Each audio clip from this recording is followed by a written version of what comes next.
the House to re-invite him. And if that doesn't work, I'd imagine they'll take the show on the road somewhere else, whether it's the Senate. He's going to do like a MAGA. I think he's going to do a rally outside of D.C. If I were him, that's what I would do. Well, if there's someone who knows how to put on an interesting show and sort of milk the drama, it's definitely Donald Trump. And I think they've probably got some creative ideas flying around over there about how to present the State of the Union address. So I hope there's some sort of empty chair behind him for Nancy Pelosi. I think a cutout might be a little bit gauche, a cardboard cutout, but you never know. So I want to get it a little bit. I want to quote a few more numbers from that Fox News poll that you mentioned. So this just came out, 9 minutes ago. Fox News poll, most responsible for the government shutdown. President Trump, 51%. Democrats in Congress, 34%. President Trump's approval rating. And both 9%. 9% say both. All. 9% say all, which I think includes Republicans in Congress too. Correct. So President Trump's approval rating is the lowest at nearly a year. It's down 3 points from December in that poll. There's also a CBS News poll out today that says 7 in 10 Americans don't think the issue of a border wall is worth a government shutdown. So, I think that there's a lot to dig into in terms of what's happened today and I think the State of the Union is a sideshow. I think it is pawn in a bigger game that's being played about the shutdown. So I actually don't think that they should give us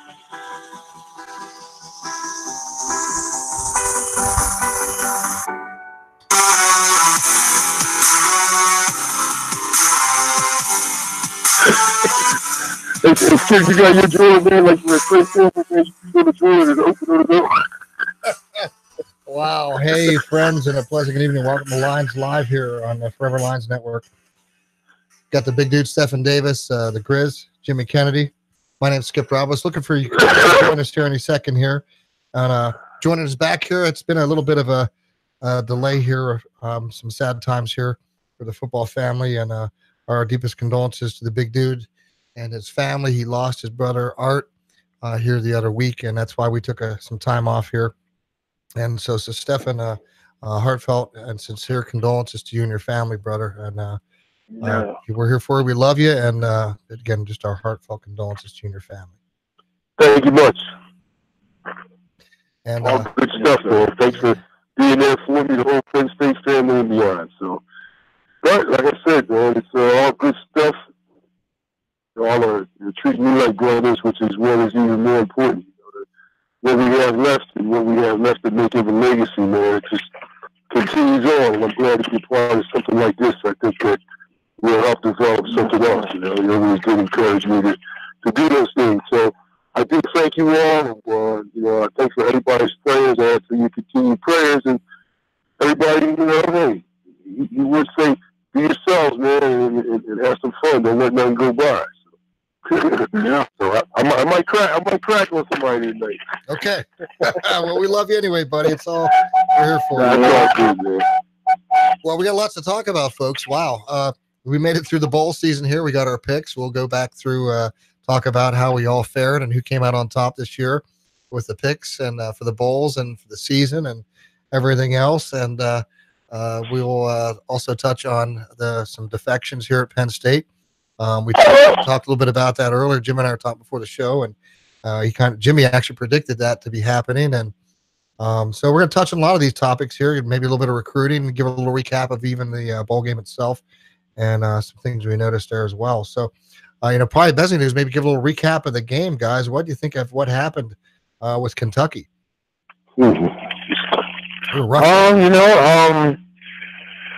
I know we'll probably talk just a little bit about it. I guess the guys was out there, they weren't focused. I mean, they went out there and I guess they took Kentucky lightly and went out there and I like to say stunk up the place. I know we was trying to set up, Trace for the hero moment and everything else with him coming in and out of the game and so on. We don't want to see him go out like that, but I mean, being that I know it was his last game and stuff, but if we have talented enough backups who are one of them will be our starter that should have been in for him instead of having it to where we was going back and forth with Trace and so on, throwing us off rhythm and so on. It should have been instead of it being like focus on his injury, it should have been like a passing of the torch moment. Right. At least that's what I felt. Well, it was I definitely agree with what Jimmy said. Like I said, the focus just wasn't there. I mean, you see a ball game, you get another opportunity to show how good you are. I know a lot of people question that, and the season could have gone either way. We know that one real bad ball game that they were, but other than that, probably would have hit all of them. And I know there was some of them, as Skip you were saying earlier, they could have lost. To me, man, you had that time and you had that bowl preparation to have everybody there. And you know what? I guess that's probably why I'm not coaching, because there is part of me that wants to see a competitor in somebody, but then and I guess that's when we'll get to our other discussion. I'm all about a program now. And I think the program is where you find out in that bowl game about what's next as well. I mean, how you finish is one thing. I think we had plenty of people how we finished. And, you know, I just didn't understand that. I know we got back into the game room, opportunities to win, and other things. They talk about how great the linebacker from Kentucky is, supposed to just want to be high number 41, you know. So, a lot of stuff that could go different ways. My concern is of course, going to be, as kind of as Jimmy was saying, what do you do? And I know that Thomas Stevenson had surgery, and we will see him, but he had surgery. But the other young man, number 14, I mean, he got in there for a couple of steps. I think this is not only how you build depth, you find out about what's exciting for the next year. And I give it to Trace. I mean, we saw him compete. We couldn't have given anything else. I think that sometimes you just have to be the authority and say, you know what, dude, go over there and bang your head up against the fence a few times. And you already did that, man. You did that. You know? So that's not really nothing else. It was nothing else to prove. Like, you know, I guess it's just more, we're not sure if he'll, you know, make it in the pros and everything else. So it's like, let him go out the way he you know, the way he started. So, I don't know. I was caught off guard with the whole thing, though. There's just a lot of things that could have been done different, I think. And it's easy to Monday morning quarterback it. And, you know, just different play selections, timing of plays, different things throughout the whole game that I think, you know, if a fake field goal or something would have gone the right way, or, you know, a fake, you know, any of the plays that we tried to do would have worked. Coach Franklin would have been a hero. But they, you know, so they some of them fell through, and you know, when that happens, you know, he gets the blame too. So I mean, hey, you know, no, exactly. you get that, and that's part of the game. You know, it's part of the game, and you know, I'm sure you know he's doing the best he can, and a great recruiting class coming in, and we got some guys who are wanting to go to other schools, and in fact, today's paper, Bruce Clark's son is looking to go to Slippery Rock. And you know, people that you'd think he's going to the Rock, yeah, and so that's real deep. Yeah, and just things like this that you know we're not used to. You know, we were talking a little bit, all of us, before the show, and different times today, and you know, the thing that we noticed is this generation of student athletes, or should I say, athletic students? I'm not sure anymore. They come here and. You know, and so that's not just here at Penn. It's all these schools. They come here, and these kids don't know. They don't know what it is to lose. They don't know what it is to experience adversity. They don't know what it is to be challenged in ways they've never been challenged before. They don't know what it is to not be the best and to try to buffet their body and make it a slave to becoming the best. They just expect it to. Hey, I'm here. I'm D1. I got recruited. Now put me in, coach. And it's just not like that. Now, we grew up differently. We had a different coach, but it just didn't work like that, you know. And you, Stefan, we know, and Jimmy, you know, and I know you, Cove, too. You know, Coach Joe, you know, he didn't only play many freshmen. It just didn't work. And you know, you ate humble pie, man, and you know, you got to earn it. And listen, I remember it was still like that when you were playing Jimmy, but. Well, my recollection is perhaps Joe did not let freshmen, whether you played or not, he did not allow freshmen to talk to the press. Right. I know. Just a different era. Right. And these kids are the Nintendo Sega, Xbox, whatever generation, and they don't know what it is to. I just don't know if the work ethic's there or what it is. Yeah. I just wondered, you know. That's just me. I'm just scratching my head thinking what's going on here because we're just not used to having defections, you know, from Penn State. Guys come here and they suck it up, they work it through, and they last the term. That's not to say that guys haven't transferred from Penn State and done well. We talked about that earlier. You know, back in the day, that we had two great quarterbacks in the early '80s with Hochstetter and Todd Blackledge, and Joe went with Todd, and Todd took us to the national championship. Hochstetter went down to West Virginia, did great with the NFL. He got a Super Bowl ring. Jimmy, so from Giants. So and here's the difference in quarterbacks. One guy gets a national championship, another guy gets a Super Bowl ring. You know, two good quarterbacks. They had to go different directions because they're both good quarterbacks. Right, but I think that what everybody's saying is I think one of the difficult parts, and I guess you do have to be a certain type of coach with a certain type of way of seeing things because these guys, they don't want any type of disappointment. They want to make sure. I mean, again, y'all might have a different perspective on it. You know, but I started seeing people on offense and defense. You know, people who say offense can have number two and defense. I was like, wait a minute, how many people have the same number? You know, wait a minute, what's going on? So there's all these concessions, but you know, young people are different. You know, it's more than just a combination. It's, you know, they're looking at what their experience is. We look at what our experience is too, but it included. Hey, I had no idea. Like I was fortunate. If I got anything I ever wanted, I happened to have number 76 because nobody else wanted it. You know, so it was no big deal. I was happy with that. But guess what? My first year I was 71. I wasn't complaining. You know, the goal to have an offensive guy with 76 and defense.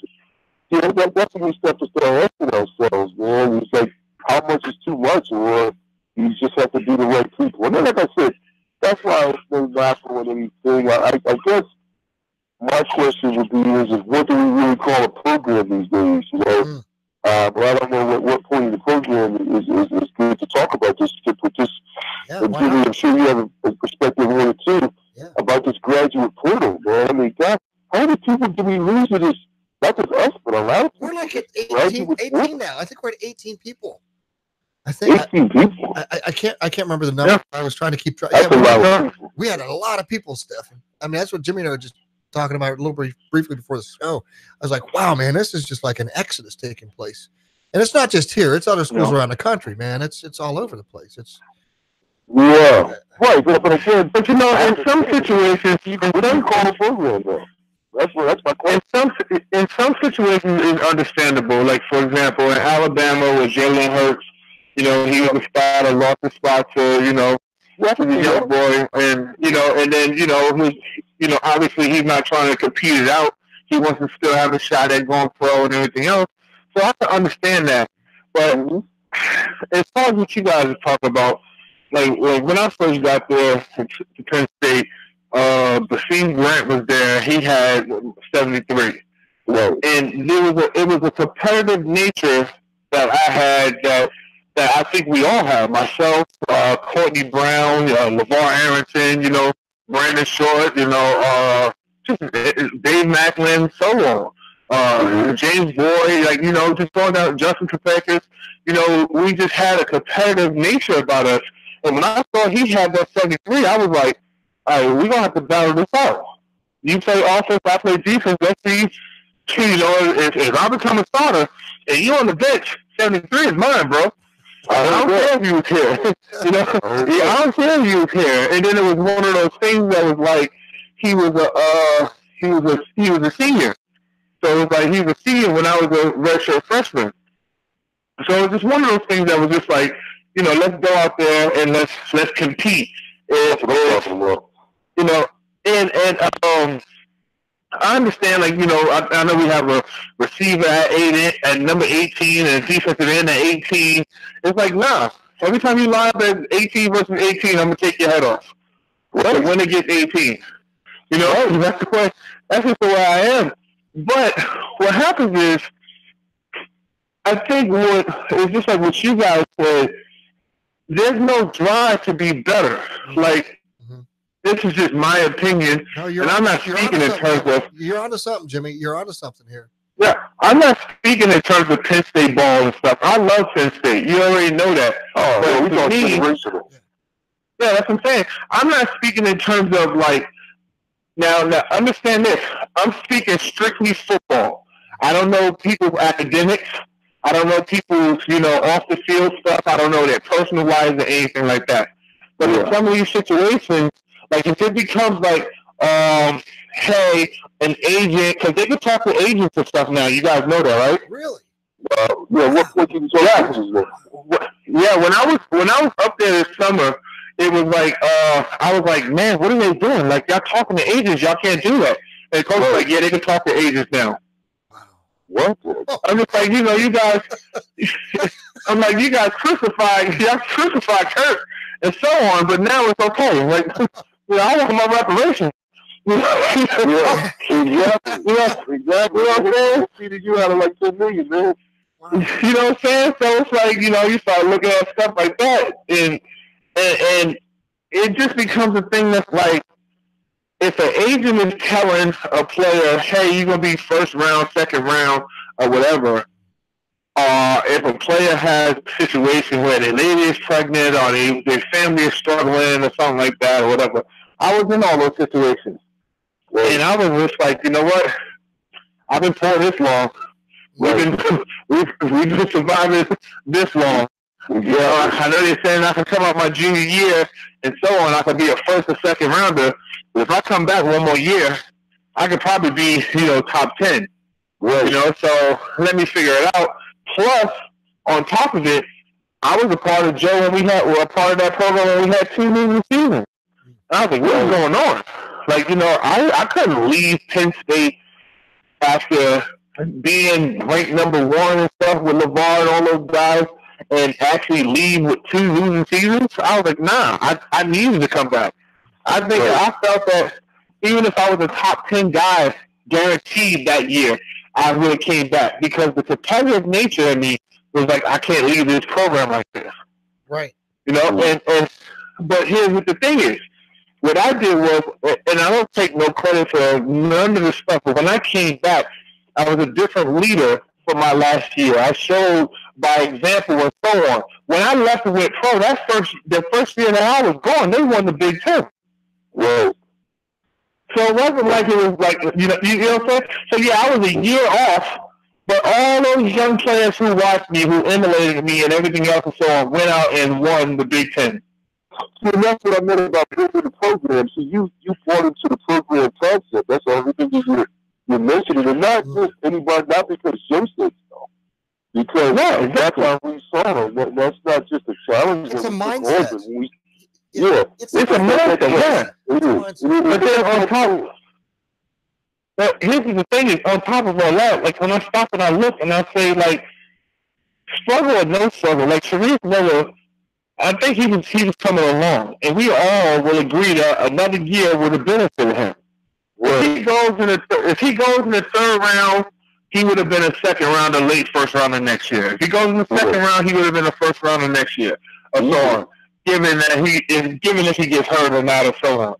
So it's still cool. I mean, because like I said, I don't know this situation, so it's let's just see how it play out, but. We had so many guys leave as if we were playing for the national championship game. Miles Sanders, I can't say he's not ready, but when you think Penn State offense right now, you still think Saquon Barkley. Like what? Like what are you doing? You have 1 year. Right. You gotta have it ball. I mean, seriously, and again, by a lot of accounts.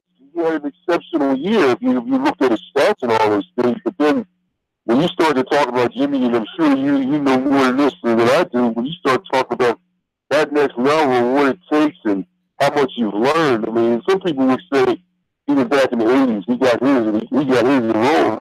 Well, I don't know if that's necessarily true. He got his and roll. Wait a minute, hold on for a second. We don't know about his pass protection. We don't. I'm sure he's a good kid and all those things, but I got a lot of text messages about that. And I told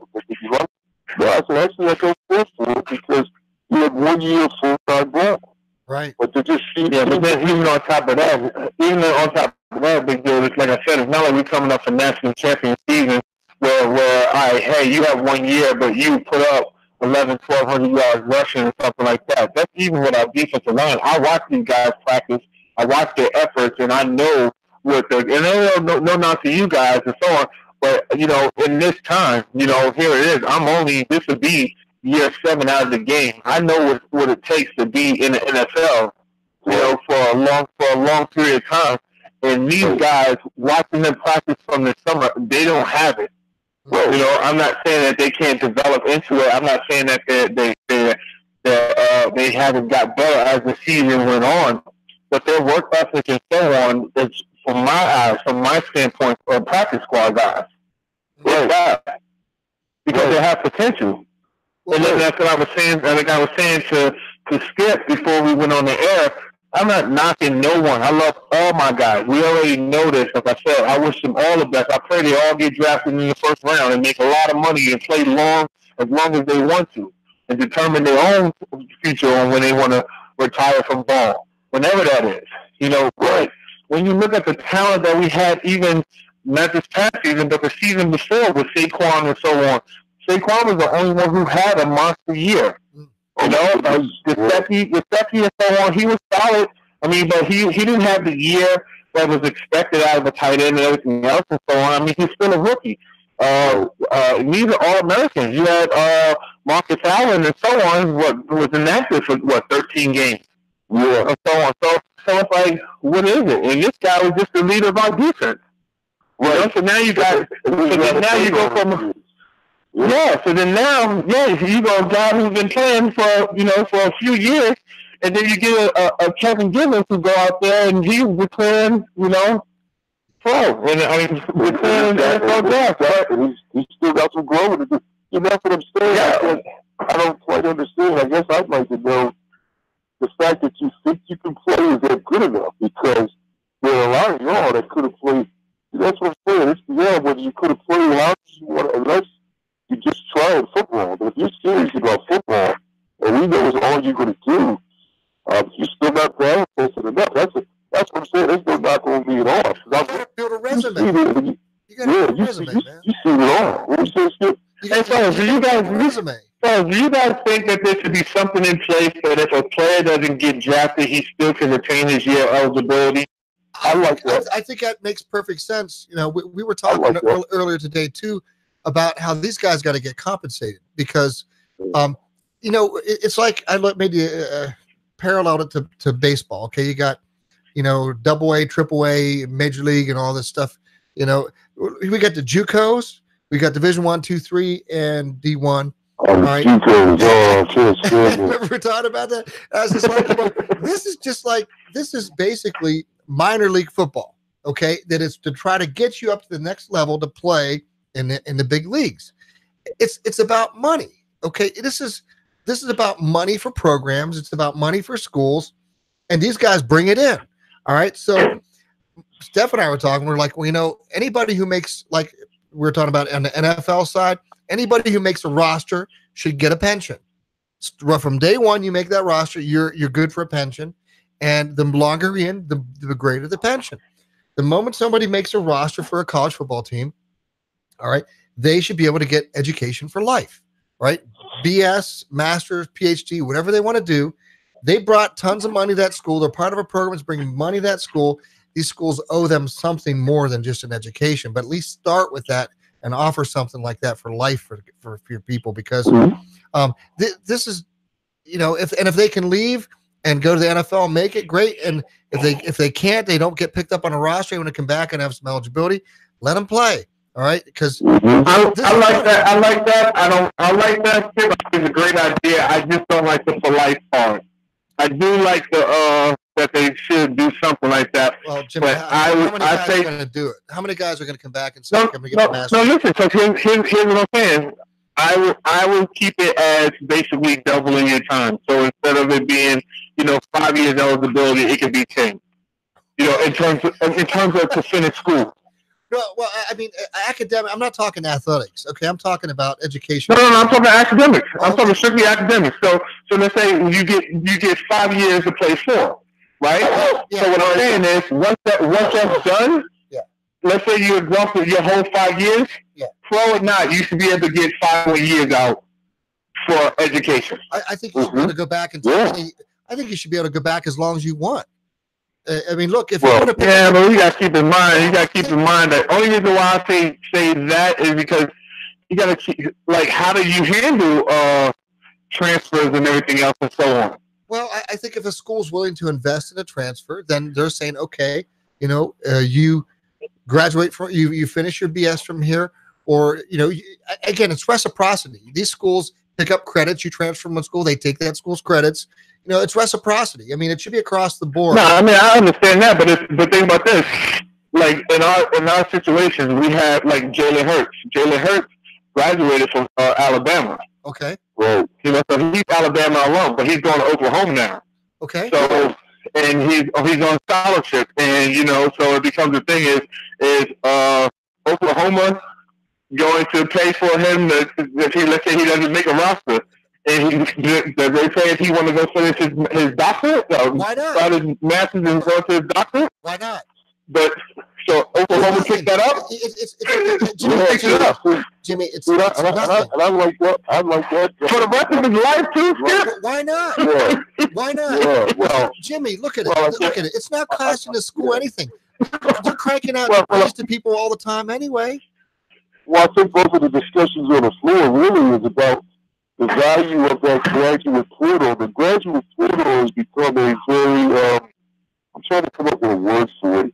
It shouldn't be such a routine thing. It should be, first of all, I'm not so sure that there should be so many. I don't know how many you're allowed to have. I don't know if there's a limit. Like Jalen Hurts going, I think, is a perfect example.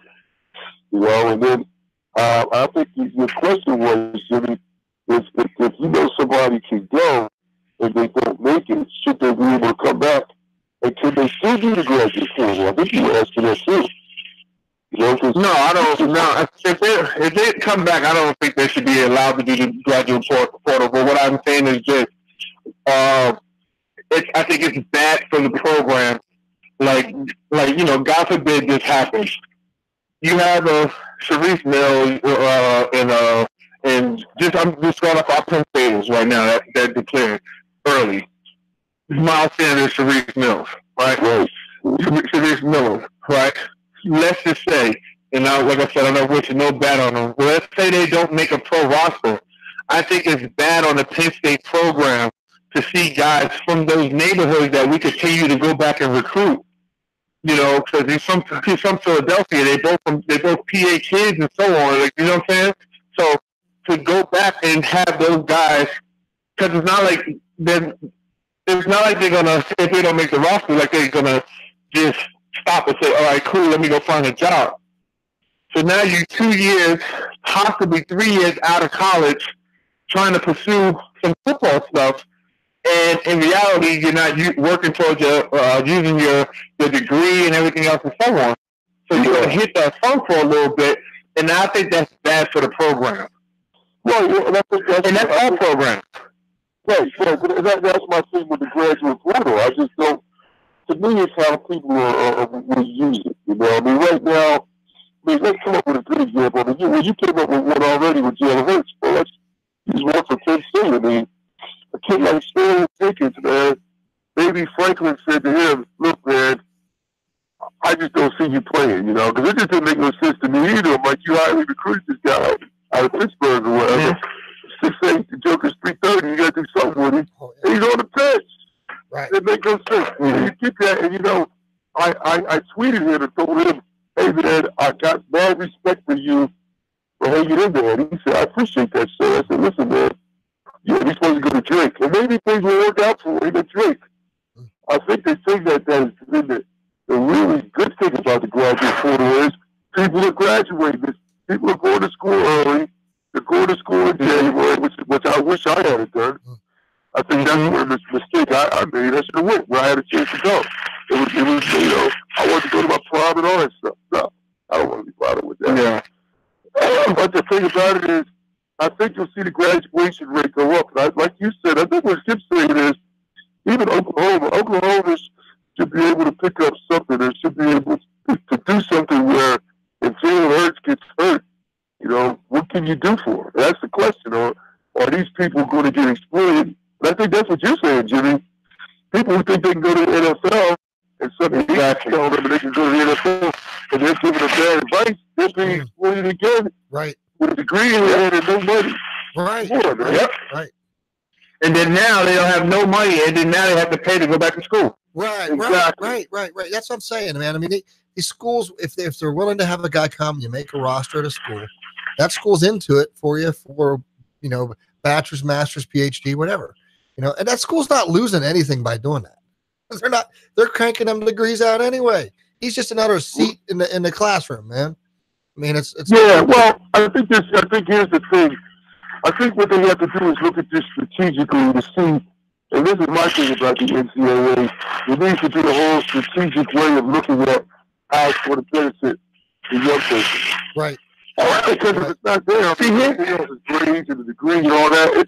Now we're talking about people just playing. People who go to school for 1 year, maybe you get a 1 year program, a master's program, not too big. So maybe Jalen Hurts goes, and maybe he's okay. Maybe he plays quarterback or wide out or wherever he plays. But it's going to be more than likely this kid Sterling Jenkins, who they played all at Penn State. I don't know. And maybe he doesn't play it all at Drake. So what happens? Yeah. In Skip's situation, he's saying for the rest of their life. And from my position, Skip, looking at it from like a scouting point of view, I think that's like someone paying for that for the rest of their life, because some high school players reach their peak in high school. Oh yeah. Now you get this person a scholarship, and you can't take that scholarship back. And it's just like what you said about Sullivan. It's like, hey, you know what you got here? You ain't getting no better enough like that. Hey, we see you in this role or this position here, and so on. And he didn't fight it or whatever. He stuck it out, and so on and so on. He's still going to get his education and everything else and so on. Some people, like I know players and stuff from high school that's like, man, if I can get any kind of scholarship or so on, I'm taking it. Sure. And whether they know it, how good they are or not, or how bad they are, if they get a full scholarship, they take it. I don't think that program should be obligated to pay for their education for the rest of their life, given because then it becomes, how can I finagle the system? I don't know. I look at it as from the high school level. Well, okay. Yeah, I can get that some, but you know what? The school's not losing it. The school's getting all the benefit from everything. Well, here's what it is. It's not that they're not losing anything. Here's what it is. It becomes a different way I have to say it. It becomes like a groupie type situation. What about like the women who just jersey chase and everything else and so on, and hope that they can get chosen, by this athlete and have a baby or whatever the case may be, and so on. So now it becomes that kind of situation, just in terms of a high school athlete trying to get picked by any college because they know that their education is covered for the rest of their life. People like, think about this. They have kids. Think about it. They have kids that's 6'8", 6'9", that don't want to have nothing to do with sports, that will get a scholarship just to play offensive tackle because they look like they could be a project. Meanwhile, they don't have no desire to play sports. But now, guess what? They have now for the rest of their life their education covered. Yeah, but that doesn't mean that they're going to be able to complete the program, though. I mean, yeah, but it's not even just about that. It's just based on what you said. Whether they complete it or not, they should always have it covered. Well, I think if a guy can make the roster, make the team, I think that's okay. But that's not the same situation in college, because it's not about the roster. Well, okay, you make the team, all right? I mean, you're not. You can't. Yeah, I'm just saying you can't cover what you give them a scholarship. You can't be like, I'm cutting you. You're right. Well, if you have individual things, I don't want to put this situation, but there was a straight 4-year scholarship until about 1985, where I've seen a situation, but I don't know all the details, where I've seen Joe say, hey, you sure you still want to play? Now, I don't know if that meant that he was going to find another resource for him to go to school and wasn't going to use one of those scholarships, but it was against, I guess what Skip is saying, somehow, it was not for life, what are we going to do to keep these young men from being exploited and young women? Because they be that happens with basketball. And I get it. Like somebody like Sterling Jenkins, when you got your degree in here, you know, that's great. But like you said, Jimmy, the part that all of us need to learn from, and I wish I knew somebody like you, is how do I get the rest of my life started? And I ended up doing well. And that's where a lot of my sadness and all came, because my brother was the one that told me, listen, man, you know, you got to start getting ready. You got to forget about what's going on. You got to get ready to wear a suit to go to work, man. That's what you got to do. You got to have a suit to go to work. You got to have a 401k. I didn't know anything about that. You know, we started talking about all those other things, and you got to have options, good health care. You might make it in the NFL. He said, but man, there's too many people crying and don't got nothing in their hands, stepping and they're 35 years old. He told me that. Hey, so I'll never forget that. Yeah. And some of these other guys are going to be just fine. I guess the thing is, Jimmy, with jobs and the fact that not just, I mean, a lot of college graduates are unemployed. You know, I think one of the things that you talk about is how people gain some skills and gain some savvy so they can have a game abroad to have a lot of options. So even if they're not going to do anything for life, they got to do something to do career-wise, something that's going to help prepare a career. We just can't keep doing stuff the same old way. Right. That's my point. Yeah, well, Stefan, yes, something's got to change.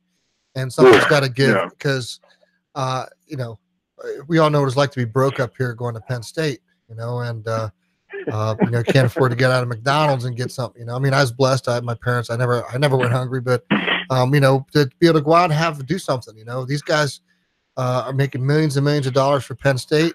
Penn State does nothing for anybody after they're done up here, except hold its hand out. We'll expect you to put money in it. You know, that's what Penn State wants. Well, the only thing I would say about that, Skipper, is I think what Jimmy's saying is whatever it means that we got our degree. And that's what my brother explained to me. He said, look, man, you get your degree. He said, and I didn't like what he was saying either, but I didn't get it. He said, listen, man, you don't get it. He said, you want to do good, you leverage paternal. I said, what do you mean? He said, yo, man, you can't go to school. He said, your junior year, you should be leveraging paternal. I'm like, what are you talking about? Wow, man. But it's not true. That's insight. I had no idea what he was talking about until it was time for me to write a letter of recommendation for me. And that meant the difference. I had other people that had more experience and everything else. And I'm not going to say I'm definitely qualified. Those things are important, and you have to learn how to leverage the program. You know, we have a different idea, and I think that's what Jimmy's saying. People have their own agenda, and they want to work the system. And it works both ways because, let's say Oklahoma wins the national championship with Jalen Hurts. That's kind of using the system as well. But Jalen Hurts is working, and he's not guaranteed to go to the NFL or anything. Right. It's his other opportunity where you can. So what I'm saying is, Jimmy, the system needs a serious look. This graduate portal thing. I think it's welcomed. I like it because I think it's a less opportunity to be exploited. But they have to start treating these other people, if you're going to do it. There needs to be some incentive where these guys that are transferred come out on top in some way. Now, I'm with you. Lifetime, I don't know. I like the master's degree. Yeah, give them something. You know, law school, masters, okay, whatever. They can work. Yeah, I like the masters and doctorate. If you earn it, if you get in. To me, it's like anything else. When I went to grad school, that was a decision I had to make, Jimmy. You know, I got a lot of advice. Somebody told me to go to the CFL first. They were like, man, you go to the CFL, they'll love you. Everybody was telling me they loved me, you know. But it was all about a quality of life. It really wasn't about football. So we start talking about these young men get going and what these people are doing. You know, you start to see some of these other folks that are doing well. Some of these other people that are lawyers and do other things. And you're right, Jimmy. You kind of said it to me that all the things that happened, they didn't apply, right? Both brothers that played in the league, but that was the whole thing. I watched my brother Randy tear both of his knees out before he had orthoscopic surgery. Sorry, I'm sounding out of it. I'm still sick. Oh, you're okay. So, but the thing about it is, it's just somehow and you know what, Jimmy? I guess we got to get caught up and skip with the flow. It's a certain flow that we got to deal with now. That the if somebody asks me about this graduate portal thing, not only do I not have an answer, I don't know if it's good or bad or anything, because you have some idea, but there's going to be 15, 20 players that Franklin sits down and every other coach that says, listen, I really don't see you doing what you can do for this particular program, and if you really think you have a better opportunity, let's get your degree and let's move you on to Oklahoma State, Florida, or wherever. But the problem is some of these Big Five schools, they don't have the statistics to begin with for graduation. They're not talking about who's doing what, who has not just what business, who's doing good outside of football. I think the Penn State's got to do a little bit better job. They talk about who's in the pros and what are they doing and what game they are, whatever the interceptions. Well, how many people are working in education? How many people higher education? How many people in business engineering? You know, there needs to be a real serious look at, like Jimmy said, coming out of college. Because it's not going to, degree is not going to guarantee you a career. It's all the other stuff that, you know, Jimmy, you were blessed with.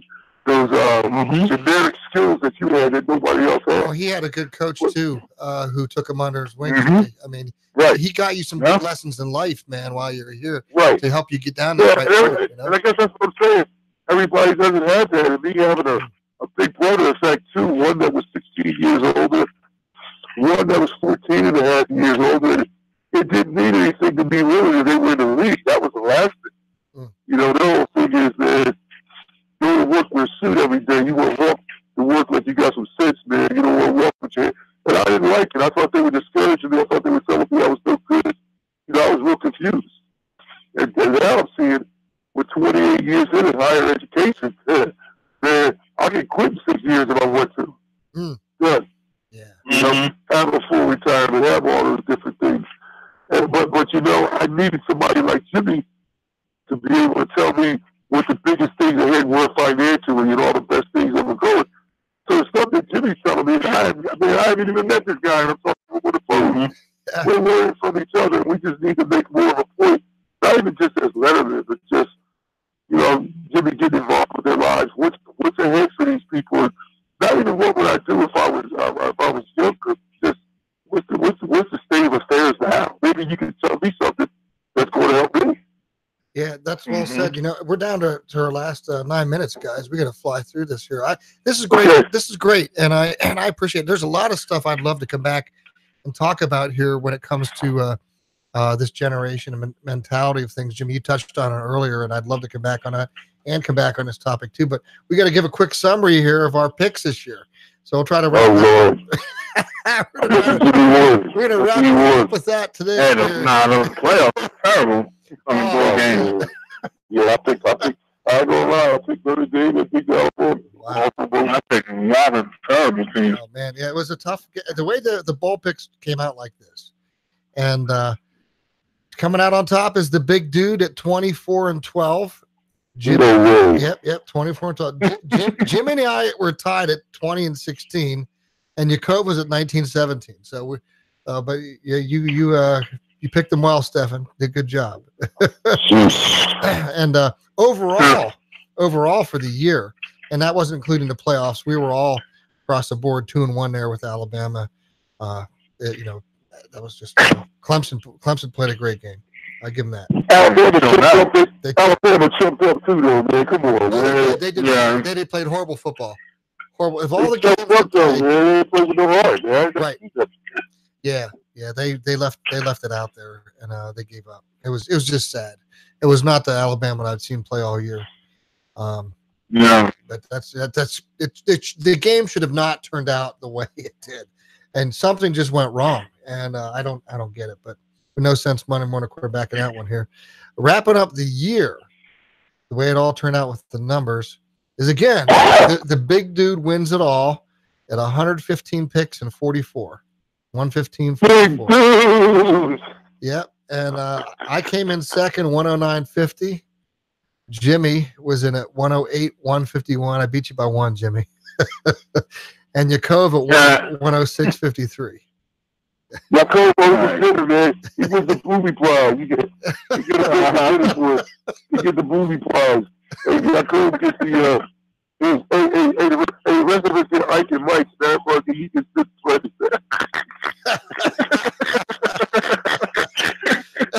Oh man, That's cool. Hey, it was close all year though. I mean, look at the numbers. Nobody blew away. You know, No, you know what? He's not on there. You know I love Yaakov. Oh yeah. I've got a chance to break bread with him Yeah. and see him. You know, so we're always getting on each other, man, because you know, like we knew each other for years. So love that guy. Man.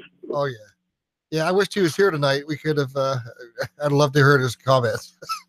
No, he would have made you go through every game. You know what? I don't think I took. I don't think I picked Artie. I think I picked. Yeah, I love Jacob, man. He's great. I wish he was here tonight with us. We'll get him back. You know, spring ball's coming up, guys. We got a new recruiting class coming in here. Penn State's it's gonna be interesting to see how Penn State turns out. We got a lot of guys coming in, a lot of guys going. Coach Franken's got his hands full, man. He's got a lot to try to shape into another team here in the next year. Well, I think that's going to be part for the course. I think a number of teams are doing it, but Penn State, and you mentioned that many. I mean, even the offensive line, us losing some of those early guys, that's going to be pretty critical because I thought we would have most of them back. And I can't tell you that, again, Jimmy, I can't tell you that, of course, I have to say that I'm not going to say I was wrong, but Donovan Smith I didn't think he'd be starting for the Bucs all these years, so guess what? But I had to be wrong. And Jesse James, I'll take the L on both of those. I'm just not sure Connor Bates and McGovern are both good football players, and as highly touted as they were, I thought they could have used another year. But Steven Gonzalez is back, and Mike Monet, I think his name is 62. He's back also. So think about it though. Name a player that left that you actually think that they couldn't benefit from another year. Yeah, I can't name one. I really can't because you're right, Skip. Things could have gone different ways, and that doesn't. It's not even about even the wins and the losses. It's the whole thing to try to get better. I mean, to know that I want to come back to dominate and to be ready for those mature guys, because I know. It sounds like what you said, and all the way back to my brothers with it. It was all about maturity, man. It was about, I mean, especially when you talk about line play, and how many D linemen does an NFL team carry? How many? 56. Yeah, so I mean, making that roster, and you're not too sure, or you think you're sure, you know. Well, and they only keep 8 practice squad guys or something like that. Wow. Right. Somebody else told me, tell me if this is true. Somebody else said your other way to the team might be special teams if you can run. If you can do something. That's what I heard. I'm not true. So, I mean, you can do special teams what? No, if you happen to make special teams, that's what other people used to tell. Oh, when you in that situation, you got to play everything. Right. Yeah. So, you might be playing left tackle, right tackle. So, and listen, when I went pro, as a first rounder, when I went there, obviously I was nose guard and so on. And other squads, when I left the Rams, every team I went to, I was on field protection, field goal defense. I was on the wedge, on kickoff return. Like, you got to play everything. I was on punt team. I knew punt safe. I knew everything. I was out there catching kicks before a game. I believe it. Yeah, you gotta do what you gotta do. I learned how to long snap. Oh yeah. Wow. Oh yeah. Right. Well, and this is what I'm saying. It sounds like it's an opportunity another year to develop so many more skills. Not that you won't develop them when you get there, but and again, and I will say, here's what I will say about, and I want to make sure that there's no knock on the people either. Skip, Connor Bates and McGovern are both very versatile football players. I mean, Bates can play. Bates probably, I would say, can play 5 different positions. McGovern, he can probably play guard and center. I don't know about tackle. I think he's a little too small for tackle. But I think here's the thing is with them big dudes. I think just because they was in the Big Ten, they have a great chance of making a squad, and especially depending on where they get the chance to sign or where they're drafted to. Right. Yeah. Yeah. Yeah, that's all I'm looking at. Like, think about this. Think about this. Yeah, one of those guys, they get signed by the Colts, they might be all right. Because they still get respected because they're in the Big Ten. They were starters in the Big Ten. Right. So you get to a program that loves to run the ball. I know we're saying undersized and so on, but you plug them in as a backup in Denver or something, they might be all right. Hey, stand by. Yeah, I guess the word Hold on one second. Hold on one second. News Talk 970. No, and I understand what you're saying. I'm just speaking in terms of we're talking about starters and backups. We're not talking about first rounders, second rounders, third and fourth round. We don't see them being that. Right. All right. Sorry about So that. like we said earlier, it doesn't matter what's going on in the program, or we don't know their personal life. But I wouldn't take that chance if you really focus on being the best and getting the most out of your experience and the most money as you can. That's what I'm talking about. I'm not leaving to go to a new job to be. I'm not leaving to go to a new job to be demoted. Right? I want to go to a new job to be, promoted. I'm not trying to go in. When I went to the Rams, I know we had a bunch of guys, but I knew that I was going to be a starter. That's a promotion from college. Well, it's not a demotion. You feel what I'm saying? Yeah. Yeah, that's what I'm saying. In no way. I mean, this kind of a judgment. That's what was interesting. I thought he was going to be the starting center because he was the year before. But then you see this guy, the name, and Mike. He's a solid player. I think he's solid on Washington this year. But like Skip was saying, I just still have questions. Like you said, I think it's a matter of anybody. Medicine itself, like timing is an issue too. The thing that concerns me is there's almost like when that game went south, because that game, it almost seemed like when that game went south, everybody broke camp. Oh, wait a minute. Hold on. Like we ain't got nothing left here. I was starting. It made me question the them jokers even have it in it before they even walked out there. Right. Right. Good call. And I don't want to. I love my guys too much to question it sometimes, but you gotta wonder. And his coach was honest with him, and coach just said that's how it is. This is the new brand and the way we look at college sports. I just don't care. I think the first time I saw it, because the first time I saw it was Syracuse had a quarterback. Tell me who the quarterback was. Syracuse had a quarterback. How many years ago was it? 6 years ago. That used to play point guard at Duke or somewhere. So he wanted to play college, and he became the quarterback at Syracuse. I was like, well, that seems interesting. Okay. But it's just a matter. When I call people out on all the coaches, all the ones, the NCAA, the ones taking real good care of these young men through their transitions. And as Jimmy said, I don't know. I don't understand why a person can't have a second chance if they look at where they are in the draft situation. It's not good, and I still think you have a certain date, but I still think you should never wait to take yourself out of draft. You don't get drafted.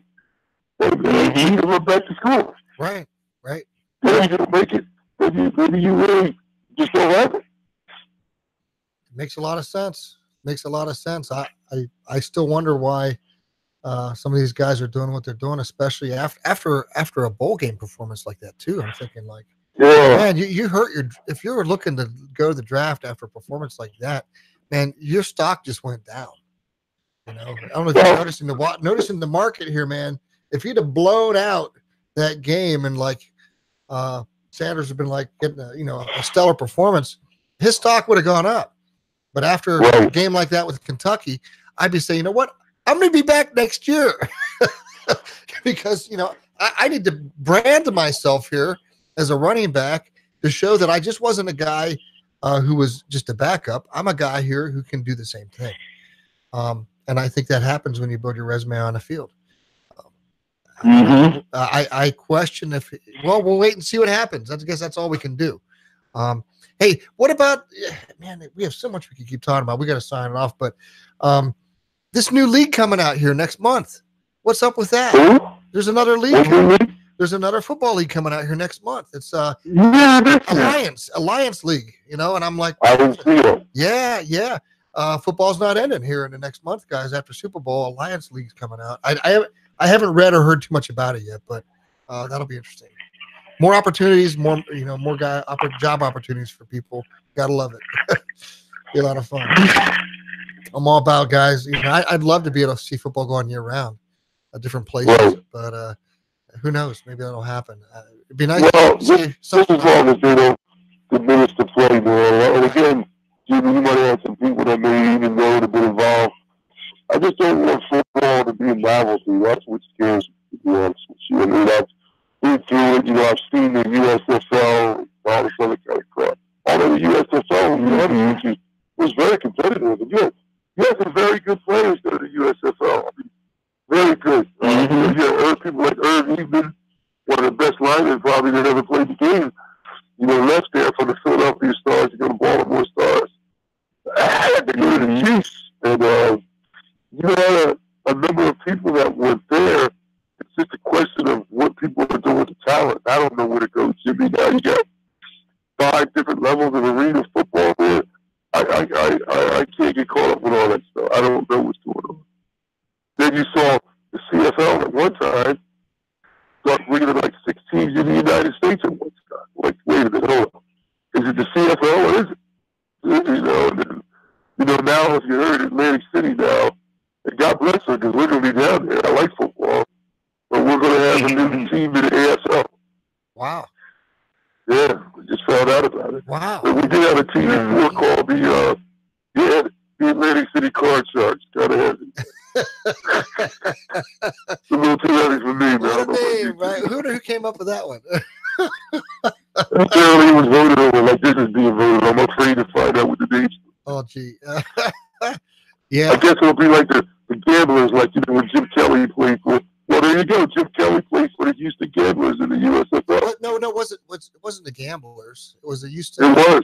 You familiar with that? No, I don't. I didn't. You sure that's the name of that USFL team?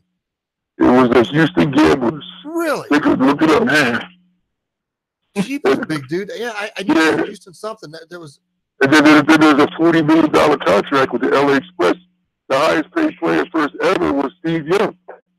And the USFL was, and they wanted him so bad that they had a corporation pay him $40 million. Wow. You're right. That's how I saw it. Houston Yes, this league is okay. I just don't want it to become a novelty in the XFL. And he hate me and all that other kind of stuff, man. That was way too much for me. I'd like to see the integrity of the game come where a league would emerge and the NFL wouldn't try to kibosh it because they got the money, they can kibosh anything. I'd like to see somebody come back and start playing real football. The guys coming into the game know that they can get hurt, that they can't get concussions, and we start playing football like we used to. I mean, we need to try to change some things, but within reason, okay? I mean, it's a contact sport, man. It's like guys joining the military. You know, you can get shot and killed. All right, it happens. It's part of the game. You know, you can pay a lot of money. Another show, man. I know. I'd love to do it. Well, maybe sometime we get it. We'll try to see if we round something up here again sometime, guys. It's always a lot of fun. It's always a lot of fun. The highlight of my weeks during the season. I appreciate all you guys. And we gotta get out to Arizona, man. We gotta go. We gotta make a trip, man. Yeah, we'll do that. Yeah. Hey, you know, it would be nice Penn State playing in the Fiesta Bowl for a national championship. Us all hang out there at Jimmy's. I would be there for that. Yeah, if we do that again, I'll be there. We'll be there for that one. So that's right. Coming up. What's that? Yep. What do you say, Jimmy? It's a national championship is out here this year, right? I don't know. Is it? I think it may be. I'm not sure. I gotta look it up. In the rotation, you know. I might have to do that. I might have to figure that out now. Yeah, I may have to find a place to buy out there, Jimmy. I just talked to a guy earlier today. Found a nice 5-acre place out your way. Picked up a real nice place. A couple $100,000, you know. Okay. You got it, skip big time. No. I was trying to find, business is business. A little disappointed this past week, though. I've been watching for a property for 20 years, and it went up for sale. But I went into the realtor's office, stroked out a check for $5,000 to put down on it. The thing is already sold, man. I was like, oh, what a bummer, you know. Hey, yeah, I see it. So Skip, you got to drive up his arms, like the same arms. Well, I was actually going to leverage my money. I have a mortgage on an investment property. I thrown out $100,000 and I wouldn't even change my payment. I'm like, wow, man, I could have picked up a whole other lot. And it was snatched up within minutes, you know. And I was trying to get a hold of that owner years ago, and I left messages and stuff and never got back. And this guy just signs up with these realtors, and boom, it's gone. So anyway, obviously it was not meant for me to have, because I asked for prayer for it at church, and Lord answered that one real fast.